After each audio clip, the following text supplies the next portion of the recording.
크리스마스 시즌이 되면 길거리마다 여러분 기대했던 노래들이 있죠.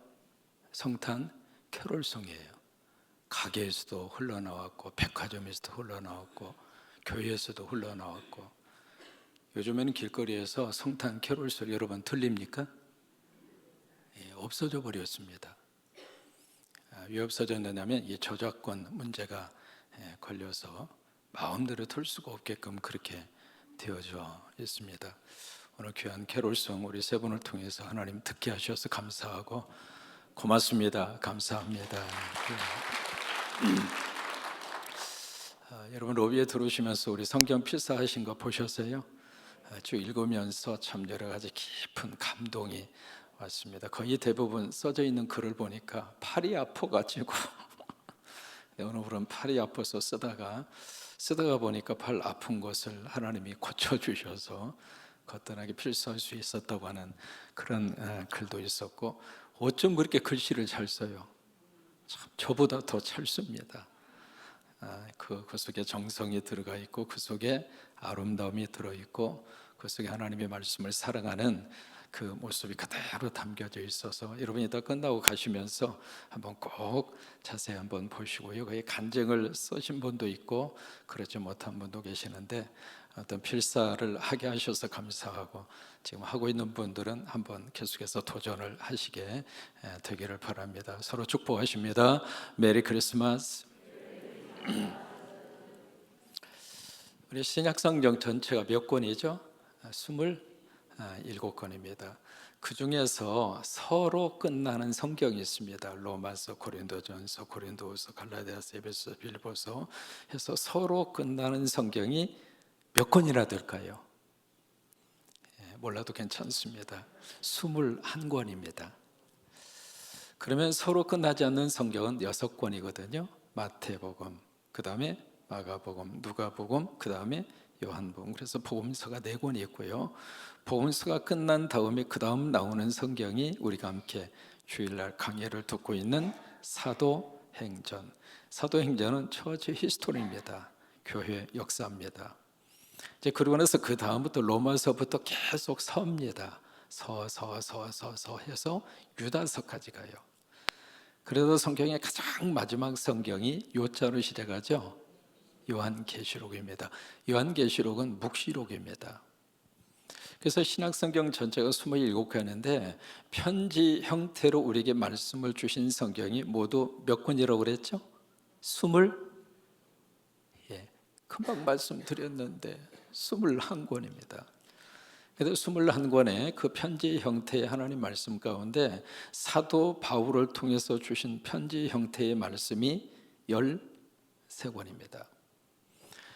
그 중에서 우리가 이제 갈라디아서라고 하는 성경을 오늘부터 수요일 시간에 강해의 말씀을 들으시는데, 여러분 그렇게 기도하셨으면 좋겠어요. 하나님, 갈라디아서 내가 끝까지 듣게 하여 주옵소서.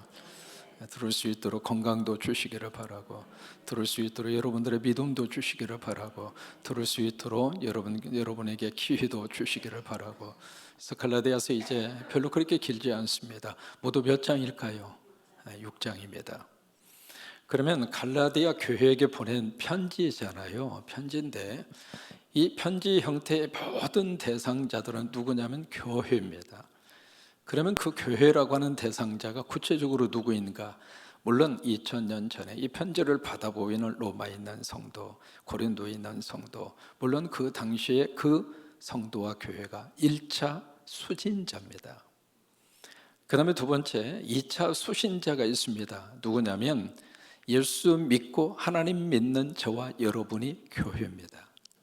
이게 고린도전서 3장 16절이죠. 바로 하나님의 영이 우리와 함께 하시고 너희가 성전인 것을 알지 못하느냐. 여러분이 교회입니다. 그래서 구체적으로 지금 개개인에게 하나님이 보낸 편지입니다.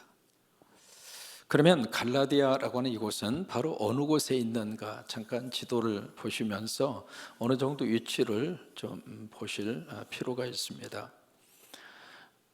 많이 이제 보았던 지도 좀 잠깐 기억을 하시면서, 여기가 지중해라고 하는 바다고 여기가 에게해라고 하는 바다입니다.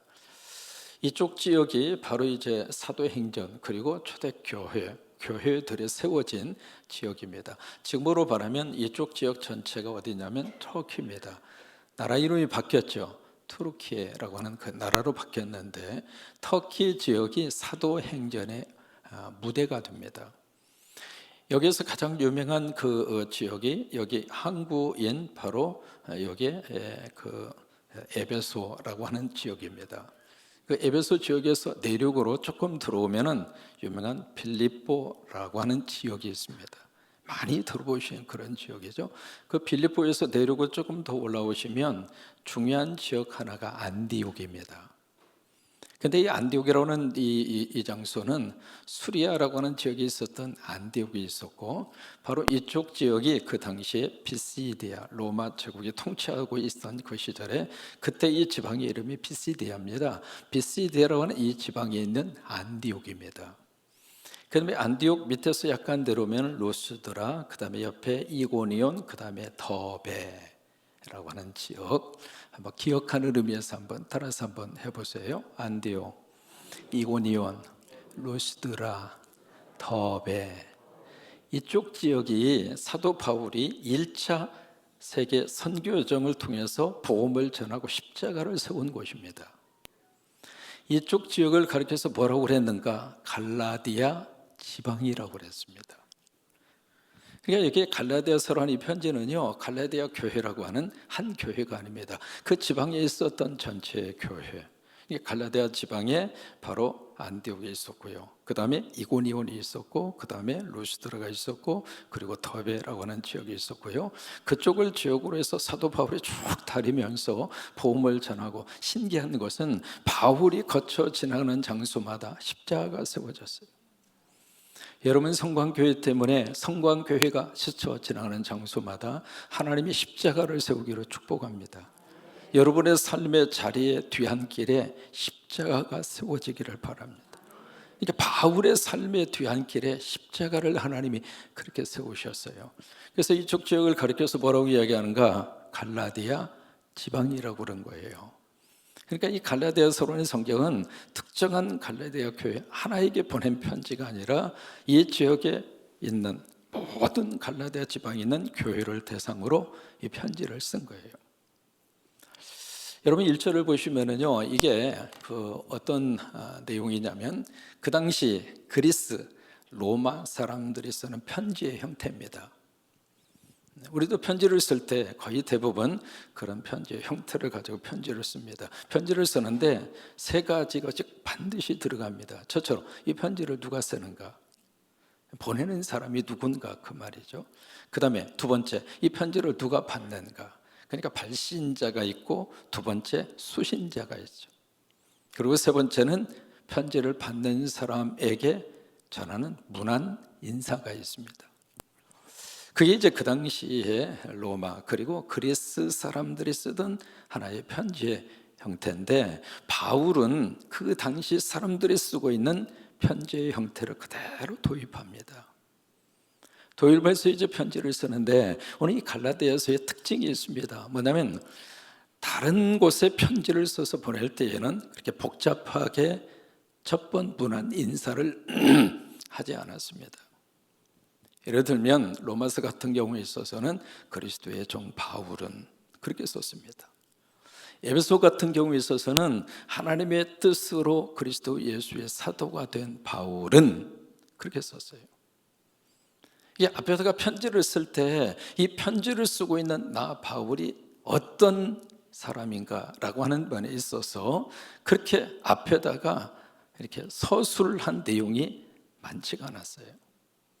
근데 갈라디아서라고 하는 이 성경은요, 그 앞에 바울 스스로를 소개하는데 이 편지를 쓰고 있는 이 발신자가 누구인가라고 하는 본인 소개를 하는데 그 앞에 굉장히 서술이 길어요. 왜 그랬을까? 이 갈라디아 지역에 사도 바울이 복음을 전하고 그러고 나서 이제 다른 지역으로 이동을 했죠. 그래서 각 교회마다 복음 안에서 믿음이 자라나게 되는데 세월이 지나면서 무슨 일이 발생을 했느냐면 그 교회 속에 거짓 교사들이 침투합니다. 오늘 1장을 보시면은 거짓 복음이라고 하는 단어가 3번 나옵니다. 이 거짓 복음, 이 사람들이 누구냐면 예루살렘에서 간 유대 종교적인 배경을 가지고 있는 예수 믿는 사람들. 그들이 지금 이 갈라디아 지역에 사도 바울이 복음의 씨앗을 뿌렸어요. 우리 성광교회 안에 항상 복음의 씨앗이 뿌려지기를 축복합니다. 여러분, 복음이 있는 곳에 알곡의 역사가 있습니다. 복음이 있어야 천국의 역사가 나타납니다. 복음이 있어야 구원받습니다. 그래서 바울이 가는 장소마다 바울이 복음의 알곡의 씨앗을 뿌렸어요. 그래서 믿음이 잘 자라고 있었는데 유대교적인 배경을 가지고 있는 이 크리스찬들이 그 갈라디아 지역에 와서 뭘 뿌렸는가? 예수만 믿어서는 안 된다. 여러분, 우리는 예수만 믿으면 됩니다. 여러분 인정하시면 아멘. 예수만 믿으시면 됩니다. 다른 것은 필요 없습니다. 다른 것을 다 갖추고 있어도 예수가 빠지면 구원 못 받습니다. 다른 것은 좀 부족하더라도 예수만 있으면 우리는 구원받습니다. 여러분, 그게 알곡의 복음입니다. 그래서 바울을 통해서 그 복음을 전한 거예요.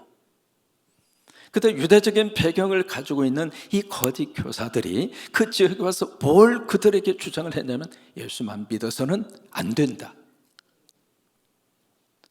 그래서 거기다가 예수를 믿기는 믿지만은 예수만 믿어서는 구원을 받을 수가 없다. 그럼 어떻게 해야 되느냐? 할례를 받아야 한다.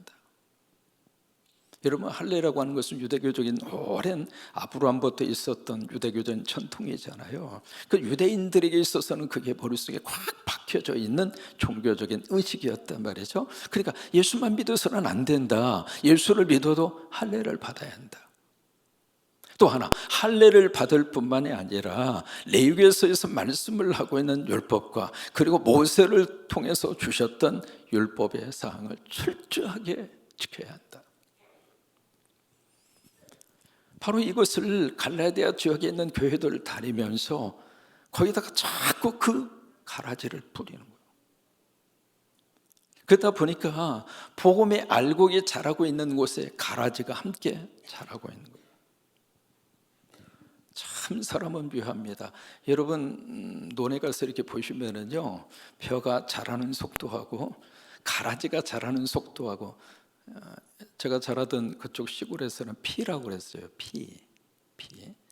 그 두 가지가 성장 속도를 보면 어느 게 빨라요? 피가 훨씬 빨라요. 생명력도 강하고요. 키도 훨씬 크고요. 그러니까 참 묘합니다. 여러분, 이 복음의 진리의 말씀을 가지고 있는 교회하고 이단적인 사상을 가지고 있는 단체하고 성장 속도를 보면 어느 쪽이 빠를 것 같아요? 신기하게도 이단이 빠릅니다. 참 묘해요. 그래서 바울이 그 소식을 듣고 나서 기도하는 가운데 성령의 감동을 받고 이 편지를 쓰는 겁니다. 편지를 쓰는데 이 거짓 교사들이 갈라디아 지역에 와서 쭉 다니면서 가라지를 뿌리면서 뭐라고 이야기하느냐면, 사도 바울, 그가 사도인가? 12사도의 명단이 없지 않느냐? 여러분, 맞잖아요. 여러분, 복음서를 아무리 보시더라도 12사도의 명단 가운데 사도 바울이 있어요? 없잖아요. 그리고 정말로 이 사람이 사도라면 왜 예루살렘 정통 라인에 서지 않고 변방 이방인 땅을 다니면서 그렇게 설교자로 살고 있느냐? 사도 바울이 가지고 있는 그 사도권에 대해서 이 사람들이 자꾸 거기서 도전을 하는 거예요. 그 도전으로 인해서 이 갈라디아 교인들이 막 흔들리기 시작하는 거예요. 여러분, 어느 날 갑자기 어떤 사람이 이 교회에 딱 들어와서, 차 목사, 그 사람 신학적인 배경이 의심스럽다. 신학교 졸업했는지 안 했는지 한번 따져보자. 제대로 목사 안수를 받았는지 의심스럽다. 그러면서 그런 루머를 자꾸 퍼뜨리기 시작하면 여러분, 교인들 사이에서 분위기가 어떨 것 같아요? 처음에는 무슨 얘기냐고, 제대로 신학을 했고 한국 신학 했고 신학대학 했고 미국에 가서 훌러 했고 크레몬트 했고 했다. 졸업장도 있다. 그것을 딱 보여주어도요, 이 이단과 거짓 이 교사들은 자꾸 거짓을 주장하는 거예요. 처음에 아니라고 이렇게 부인하다가도 자꾸 들으면 그런가 싶어서 묘하게 물들어가는 거예요. 그런 상태 속에 있는 갈라디아 교회에게 사도 바울이 편지를 쓰면서 1절이 바로 그 내용입니다. 1절의 중심적인 내용은 나는 사도다. 이 편지를 쓰면서, 그래서 1절에 그 부분에 보시면은요, 사도된 바울이라 그렇게 표현하잖아요. 이 편지를 쓰고 있는 바울, 나는 사도다. 근데 어떻게 해서 그가 사도가 됐는가? 1절을 같이 한번 읽습니다. 시작. 사람에게서 난 것도 아니요, 사람으로 말미암은 것도 아니요.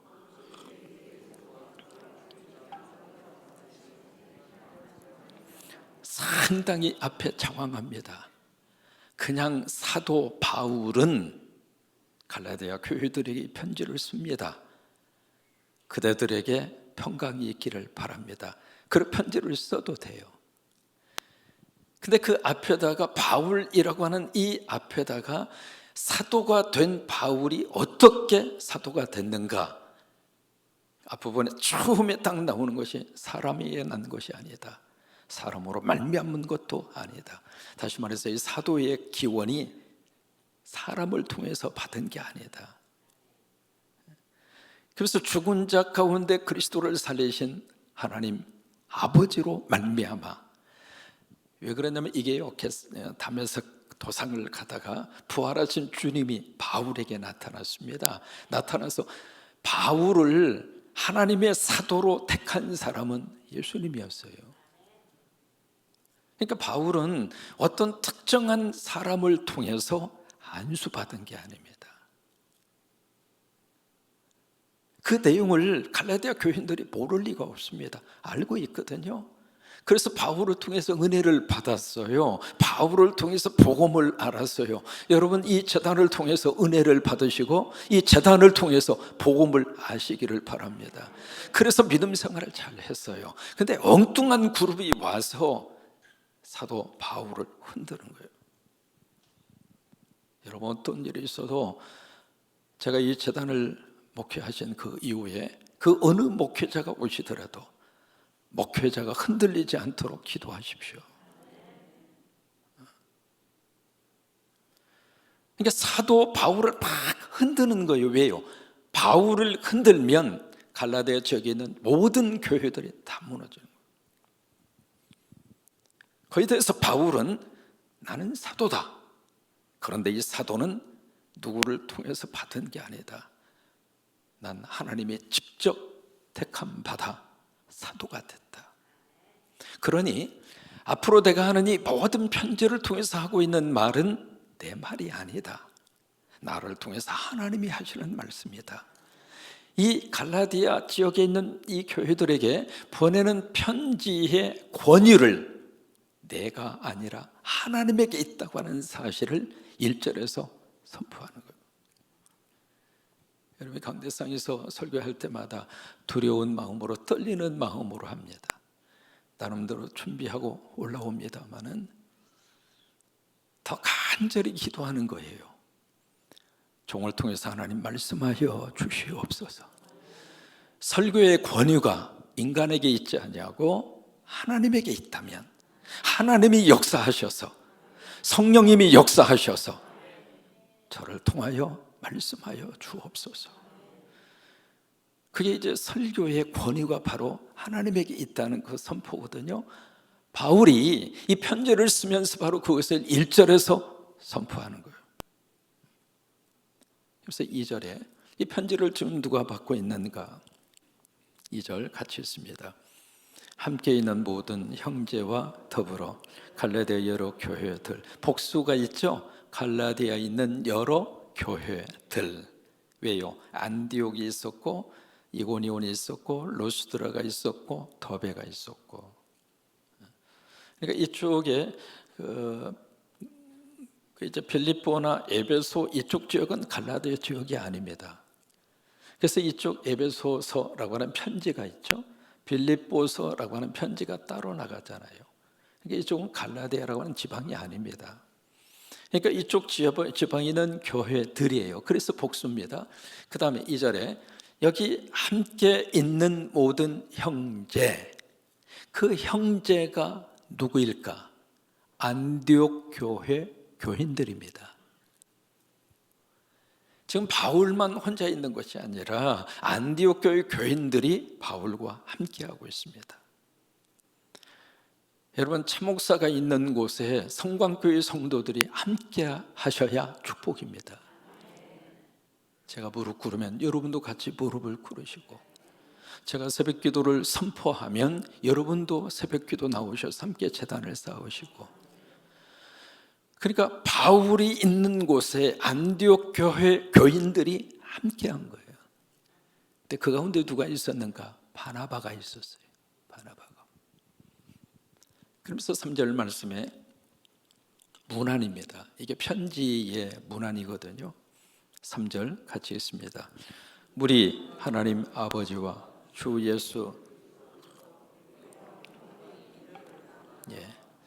일반적인 편지의 문안은요, 두 가지입니다. 첫째, 안부를 묻고요. 두 번째, 건강을 빕니다. 그게 일반적인 편지의 형태입니다. 이 엄동선안에 댕내토로 편안하시고 강건하시기를 비옵니다. 옛날 분들 그렇게 쓰셨잖아요. 그게 이제 일반적인 편지의 형태거든요. 근데 이게 바울은 이 편지 문안을 딱 하면서 뭐라고 하는가? 두 가지 단어를 그들에게 제시합니다. 첫째는 은혜이고 두 번째는 평강입니다.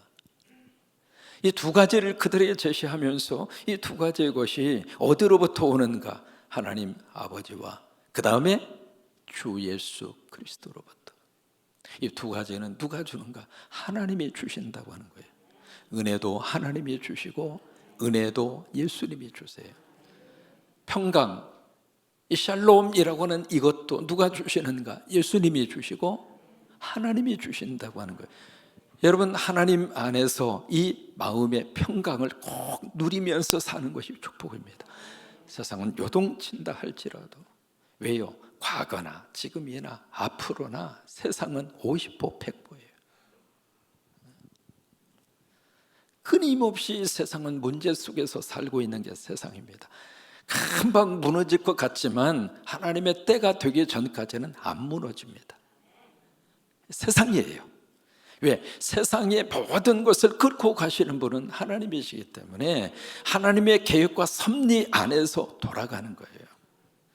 그 속에서 우리가 하나님으로부터, 예수님으로부터 무슨 복을 받고 살아야 하는가? 마음의 평강입니다. 이게 있어야 잠도 자고, 이게 있어야 잡수시는 거 소화도 되고, 이게 있어야 스트레스 덜 받고 살아요. 그런데 은혜와 평강이 무엇인가? 이것이 구원입니다. 그러니까 바울은 갈라디아에 있는 교회들에게 편지를 하면서 구원을 선포하고 있는 거예요. 그러면 일반적으로 그리스도 로마 사람들의 편지 형태로 보면 3절로 끝나야 돼요. 발신자도 이야기했고 수신자도 이야기했고 문안인사도 있으니까 끝나야 돼. 그런데 4절이 들어갑니다. 거기서 우리가 뭘 느낄 수 있느냐면 이 편지를 성령의 감동으로 이 편지를 쓰면서 바울의 마음속에 어떤 마음이 들었냐면 지금 급한 거예요. 갈라디아 교회 그 지역의 교인들을 생각하면서 마음이 막 급해요. 왜? 지금 잘못된 사상과 잘못된 교리에 의해서 흔들리고 있는 이 교인들을 생각하면서 바울의 마음속에 막 초조하기도 하고 바울의 마음속에 막 지금 급하기도 하고 그래요. 그래서 그 급한 마음에 4절에서 복음이 뭔가, 그것을 아예 첫 번에서 선포하고 있는 거예요. 복음이 뭐냐? 따라서 한번 해보세요. 복음이란 예수님이 나를 위해 하신 일이다. 그게 복음이에요. 다시 하십니다. 복음이란 예수님이 누구를 위해서? 나를 위해서. 나를 위해서 하신 일, 그게 복음이에요. 그러니까 4절에서 바울은 그것을 먼저 딱 그들에게 던져주고 있습니다. 4절을 같이 한번 읽죠. 그리스도께서 하나님 곧 우리 아버지의 뜻을 따라 이 악한 세대에서 우리를 건지시려고 우리 죄를 대속하기 위하여 자기 몸을 주셨으니, 그러면 예수님이 하신 일이 뭔가? 자기 몸을 주셨는 거예요. 뭘 위해서? 날 대속하기 위해서. 십자가입니다. 이게 갈라디아서라고 하는 이 편지를 쓰기 전에 그들에게 십자가를 먼저 선포하는 거예요. 그래서 1절 말씀에 여기 하나님을 언급하면서 죽은 자 가운데서 살리신, 이것이 바로 부활입니다. 편지 서두에 사도 바울은 부활과 십자가의 사건을 그들에게 언급하는 거예요. 그래서 몸을 주셨다 그예요. 여러분, 성탄이라고 하는 것은 하나님이 세상을 이처럼 사랑하사 독생자를 어떻게 해요? 주신 날이에요. 그게 성탄이에요. 그게 복음이라고 하는 거예요. 복음. 그 무엇을 위해서 그 자기 몸을 주셨는가? 악한 세대에서 우리를 건지시려고. 건지지 않으면 돌아가는 이 세상 속에서 전부 다 정신이 이상하게 될 것 같고, 돌아가는 세상의 꼴을 보면 하나님의 창조의 질서를 거역하고 있고, 가면 갈수록 세상이 그렇게 흘러갑니다.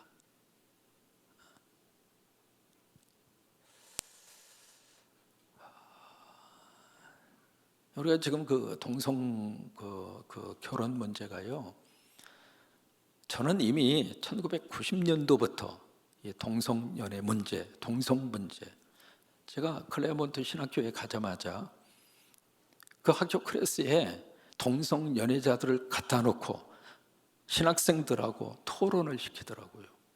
1990년도입니다. 그때 저는 한국에 있으면서 그거요 생각지도 못했고 듣지도 못했습니다. 그때 미국의 신학교에서 동성연애를 하고 있는 커플들을 갖다 놓고 그 사람들하고 신학생들이 토론하게 시키는 거예요. 이 악한 세대에서 하나님 우리를 건져주시지 않으면 우리는 다 망합니다.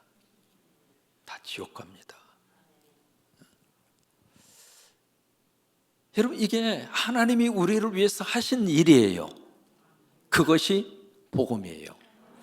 여러분, 율법과 복음에 큰 차이가 있습니다. 율법, law라고 하는 이 단어를 쓰는데, 율법은 우리에게 뭘 요구하는가? 둘을 요구합니다. 하라는 거예요. 이것도 하고 저것도 하고 하라, 하지 말라. 그게 율법의 두 가지 내용이에요. 그럼 복음은 우리에게 뭘 제시하는가? 하라는 게 아닙니다. 복음은 우리에게 뭘 이야기하는가? 바로 이걸 이야기합니다. 믿으라고 하는 거예요. 내가 뭘 하는 것이 아니라 이미 하나님이 다 하셨으니까 believe, 믿으라 이 말이에요. 믿으라. 복음은 믿음을 요구하는 거예요. 여러분에게 뭘 하라고 이야기하는 게 아닙니다. 뭔가 하는 것은 그 믿음을 통해서 하나님 앞에 감사해서 내 속에서 우러나와서 감동과 감사로 나타나는 하나의 표현일 뿐입니다. 그게 구원의 조건은 아닙니다. 이게 율법과 복음의 큰 차이입니다.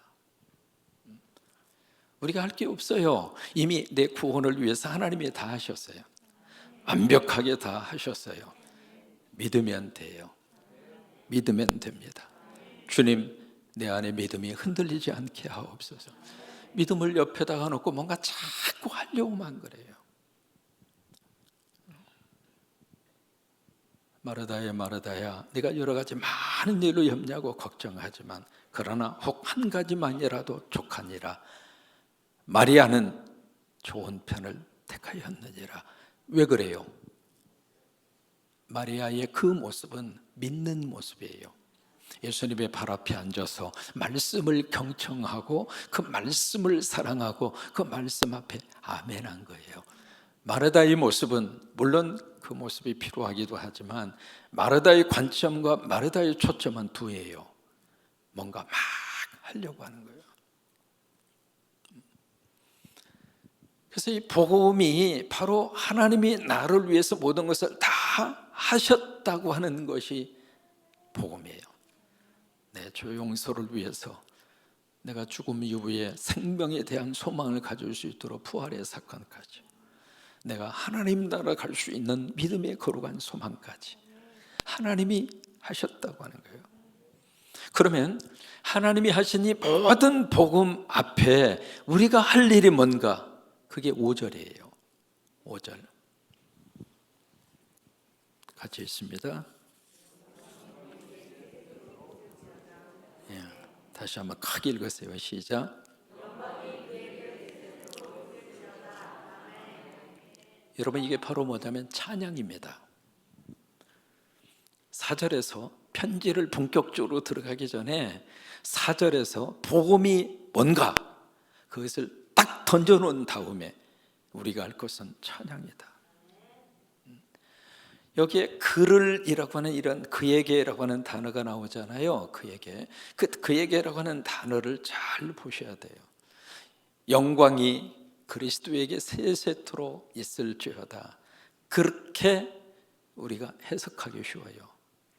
그게 아닙니다. 영광이 하나님께 세세토록 있을지어다 그래요. 왜냐하면 예수님이 우리를 위해서 모든 일을 하도록 누가 역사하셨는가? 성부 하나님이십니다. 영광을 하나님께 돌립니다. 영광. 이게 찬양입니다. 오늘 귀한 찬양 하나님께 올린 겁니다. 그래서 우리가 은혜 받는 거예요. 만약에 찬양을 부르면서 자기가 막 그거 자기에게 초점을 맞추면 미안합니다. 우리에게는 은혜가 되지 않습니다. 어떻게 들리는가? 참 노래 잘하네, 참 화음 잘 맞추네, 그 정도 급이에요. 근데 그 찬양을 하나님에게 바치면 신기하게도 은혜가 됩니다. 그게 참 다른 거예요. 다른 거예요. 복음의 거룩한 역사 앞에 우리가 반응할 수 있는 것은 찬양입니다. 자, 영광이 하나님 아버지께 세세토록 있을지어다. 그러면서 이제 갈라디아 그 교회들에게 본격적인 편지가 들어갑니다. 여러분, 갈라디아서 쉬운 편지가 아닙니다. 여러분, 편지 이렇게 받으시면은요, 질문 한번 해볼까요? 만약에 편지를 딱 받았으면 첫 장 읽고 그 다음에 두 번째 장은 한 5일 후에 읽고 그 다음에 세 번째 장은 한 달 후에 읽고 그렇게 읽습니까? 아니면 편지를 딱 받으면 처음부터 끝까지 읽습니까? 갈라디아서 처음부터 끝까지 한번 읽으세요. 아셨죠? 그래야 감이 옵니다. 톡톡 띄어서 읽으시면은요, 편지를 통해서 주시려고 하는 말씀의 맥이 끊어져 버려요.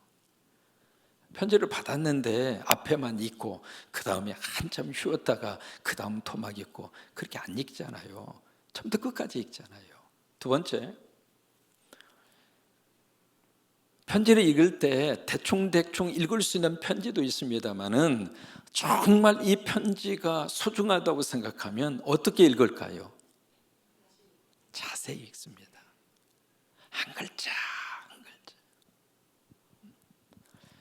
우리 성경 필사 하신 분 가운데 그런 소감을 쓰신 분이 있더라고요. 성경 필사를 하면서 목적지를 향해서 가는데 성경을 읽을 때는 자동차를 타고 가는 것과 같았고 성경 필사를 해보니까 걸어가는 것과 같았다. 참 표현이 참 아름다웠습니다. 같은 길을 지나가는데 이게 자동차를 타고 가면 옆에 뭐가 있는지 잘 안 보이잖아요. 근데 걸어가면 여기에 꽃도 있었네, 여기 우체통도 있었네. 근데 우체통이 세 개 갖고 우체통이 다 모양이 다르네. 빨간색 이런 색. 참 표현 자체가 참 아름다웠습니다. 갈라디아서를 읽으시는데 자세히 읽으셔야 돼요. 자세히.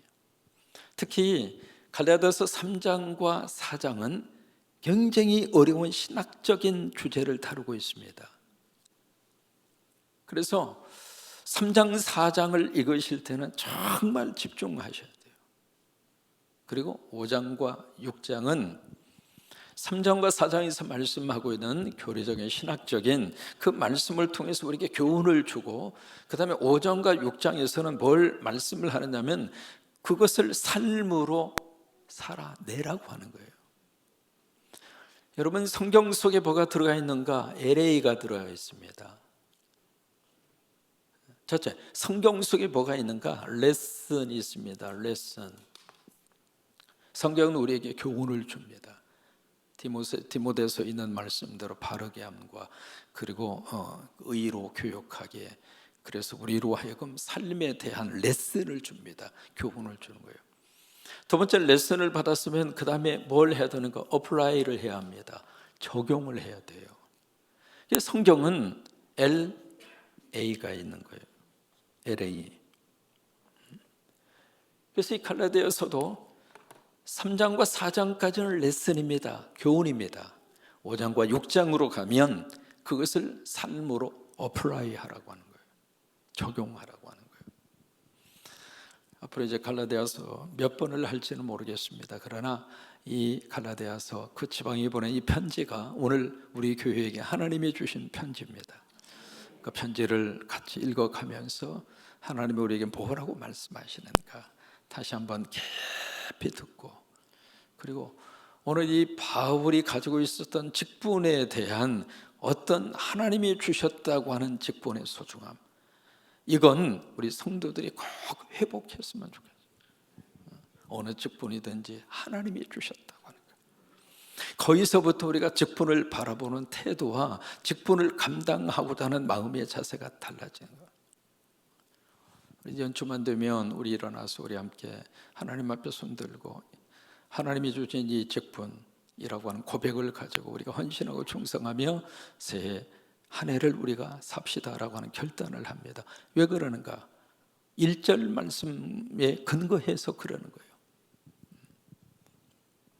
그렇게 하셔서 우리가 복음이 뭔가를 깊이 묵상하고 그 복음 때문에 하나님을 찬양하고 또 그런 역사와 축복으로 또 우리의 삶의 복이 이어지게 되기를 주의 이름으로 축복합니다.